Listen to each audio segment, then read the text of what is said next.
السلام علیکم۔ چین پاکستان کو کیا دینے والا ہے، کیا تحفہ دینے والا ہے؟ آپ سن کے خوش ہو جائیں گے، حیرت زدہ ہو جائیں گے۔ بڑی بڑی بریکنگ نیوز دیتے ہیں ہمارے یوٹیوبرز، میرے بھائی، میرے دوست، میرے صحافی دوست۔ ہم بھی یہ کام کرتے رہے ہیں، کبھی امریکہ کی خبریں، کبھی امریکہ کی اندرونی خبریں، کبھی پاکستان کی سیاست۔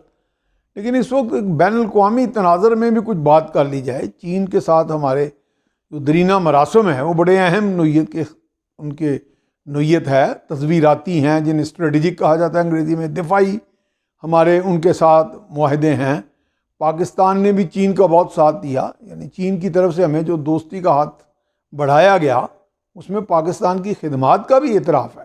اور خاص طور پہ اس وقت جو چین کے صدر ہیں، صدر شی جن پنگ، وہ بھی بڑے معترف ہیں، اور پاکستان کی جو ماضی کی پوری تاریخ ہے چین کے ساتھ تعاون کی، اس کے بڑا وہ اکنالج کرتے ہیں اور اس کا برملا ذکر کرتے ہیں۔ مجھے خود چین 4 مرتبہ جانے کا اتفاق ہوا۔ پہلی مرتبہ میں 2012 میں گیا، اس وقت ملک کے وزیر اعظم یوسف رضا گیلانی تھے، ان کے ہمراہ جو وفد گیا، میڈیا کے لوگ اور دیگر آفیشلز۔ تو اس وقت ہم گئے باؤ کانفرنس، جسے باؤ فورم کہا جاتا ہے، یہ جنوب کی طرف آتا ہے چین میں، جہاں وہاں ایک بڑا خوبصورت جگہ ہے جسے شمی بے بیچ کہا جاتا ہے۔ سینیا، جو ہمیں ان کی زبان میں تو نہیں بولنا آتا، لیکن سینیا کا علاقہ ہے، سینیا کا انٹرنیشنل ایئرپورٹ ہے، وہاں ہم ان کے ایئر فورس 1 جہاز میں گئے اور بڑا استقبال ہوا۔ مجھے اس وقت اندازہ ہوا کہ چین کے بارے میں سنا تو ہم نے بہت تھا، لیکن چین کے لوگ اتنی عزت کرتے ہیں۔ ہم جس ہوٹل میں لا میریڈین میں جا کے ٹھہرے، سمندر کے کنارے تھا، اور کیا بتاؤں کہ دنیا کا شاید ہی کوئی اس طرح ساحل سمندر ہو، ایسا کنارہ، ایسا بیچ ہو جو اس کا مقابلہ کرتا ہو۔ اور جو وہاں پہ میں نے سیاح دیکھے بڑے بڑے آتے ہوئے، تو وہ کہنے لگے کہ جناب جو ہوائی ہے امریکہ کا، وہ بڑا اس کی دھاک ہے، یہ ہوائی ہے چین کا، اس خطے پورے کا، چین کا نہیں۔ اور واقعتاً وہ سمندر کا کنارہ، خوبصورت فضائیں اور ہاسپٹیلٹی، استقبال کا ایک والہانہ انداز، وہ محبت جسے وہ ہمیں تو آئرن بردرز کہتے ہیں۔ میں نے کئی بندوں کو پوچھا، چونکہ وہاں پہ ہمیں زبان کا بھی ایک مسائل آتے تھے، ان کی زبان اور وہ ہماری زبان اتنی آسانی سے نہیں۔ وہ کہتے ہیں آئرن، فولاد کی طرح، فولاد سے زیادہ مضبوط دوستی ہے ہماری، آئرن بردرز ہیں۔ اور تبھی جب ہمیں کہیں جگہوں پہ جانے کا اتفاق ہوا تو میں نے دیکھا، اور پھر بعد میں ہمیں موقع ملتے رہے۔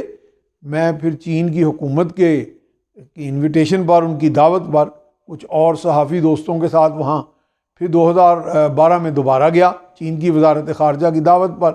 وہاں ہمیں مختلف شہر دیکھنے کا موقع ملا، بیجنگ اور دیگر، اور بڑی بڑی جو ان کے ادارے تھے جیسے چیمبر آف کامرس، وہاں جانے کا موقع ملا، ان کے وزراء سے ملے، ان کے سفراء سے ملے، اور بھی وہاں پہ جو ان کے بڑی بڑی جو کارپوریشنز ہیں ان کے سربراہوں سے ملے۔ چائنا ریڈیو جانے کا اتفاق ہوا۔ اتفاق سے جب میں آج بات کر رہا ہوں آپ سے، تو چائنا ریڈیو انٹرنیشنل نے بھی میرا انٹرویو آج لیا ہے، جو آج یا کل چلے گا، یا غالباً آج چل چکا ہوگا ان کی اردو سروس میں۔ تو اس میں چین کے پاکستان کی دوستی پر بات تھی۔ پھر دوبارہ ہم 2 مرتبہ گئے، 2017 میں میں گیا چین، پھر 2019 میں گیا۔ ہر بار پہلے سے زیادہ ترقی نظر آئی۔ میں نے اندر کی خبر جو آپ کو بتانی تھی، جو میں نے بریک کر رہا ہوں آپ کے سامنے، اور وہ کوشش بھی کی میں نے، وہ میرے سوالوں کے، میرے تجسس کے نتیجے میں مجھے وہ خبر مل گئی اور بے انتہا خوشی ہوئی۔ ایک تو ویسے یہ تھا کہ جب میں نے چین کے اندر جا کے فارمز، ان کے کھیت دیکھے، ان کی ہائیبرڈ بیجوں کی ٹیکنالوجی دیکھی، تو میں نے کہا پاکستان کے لیے آپ کیوں نہیں یہ کرتے؟ ہم زرعی ملک ہیں، پھر بھی ہمیں اجناس میں کوئی نہ کوئی گندم باہر سے درآمد کرنی پڑتی ہے، کئی مسائل آتے ہیں۔ انہوں نے کہا جی یہ ٹیکنالوجی ہم پاکستان کے لیے ہر وقت حاضر ہے، اور چین میں جو زرعی سائنسدان ہیں اس کو وہ عزت دی جاتی ہے جو غالباً کسی پرائم منسٹر کو نہ ملتی ہو۔ اور اب آ جائیں جناب وہ بات اصل کو، میں نے میٹالرجیکل کارپوریشن کے چیئرمین سے ملا۔ آپ جانتے ہیں میٹالرجی کا کیا رول ہے کسی ملک کی دفاع کو مضبوط کرنے میں؟ یہ ہمارے ڈاکٹر قدیر خان کو بھی میٹالرجسٹ کہا جاتا ہے۔ تو جب میٹالرجیکل کارپوریشن کے چیئرمین سے میں ملا چین کے، تو میں نے انہیں سوال کیا کہ جناب پاکستان کے ساتھ آپ کا ایک سیویل جوہری معاہدہ، نیوکلیر معاہدہ موجود ہے، لیکن ایک اکثر شکایت کئی ملکوں سے جب ہم موازنہ کرتے ہیں، کہا جاتا ہے کہ چین نے تو ابھی 300 میگا واٹ سے بڑا ویسل ہی نہیں بنایا۔ تو اس کے بعد میں تو انہوں نے کہا نہیں، ہنس کے انہوں نے جواب دیا کہ نہیں، اب ہم فرانس، امریکہ، برطانیہ، روس کے برابر جا رہے ہیں ٹیکنالوجی میں، جس کو میں نے ریسرچ کیا.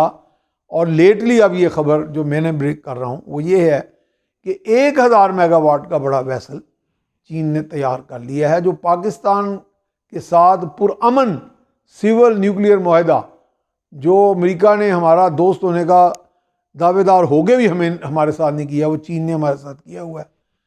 اور وہ ہمیں وہ پاکستان کو بھی ٹیکنالوجی دے گا، اور پاکستان کا دفاعی نظام اور پرامن توانائی کا نظام اور بھی مضبوط ہو جائے گا. اور انشاءاللہ تعالیٰ اگلی ویڈیوز میں اور بھی باتیں شیئر کریں گے. تو یہ خوشخبری میں چاہ رہا تھا آپ کو بتائیں. اس میں زراعت میں بھی تعاون ہوگا ہمارے ہاں، خوراک کا جو ایک بحران ہے اور اس سے جڑا ہوا مہنگائی کا بحران، وہ چین کے تعاون سے حل ہوگا. سی پیک تو اپنی جگہ وہ تو چل ہی رہا ہے، اس پہ بھی ہم بات کریں گے جو میری وزٹس کے دوران پتہ چلی. اور یہ جو سول جوہری نیوکلیئر جسے معاہدہ کہتے ہیں، اس میں بھی جو ہمیں گروتھ یا ترقی مل رہی ہے وہ آپ سے میں نے شیئر کر دی. اور انشاءاللہ تعالی ہم اگلی ویڈیوز میں اور بات کریں گے. اللہ حافظ.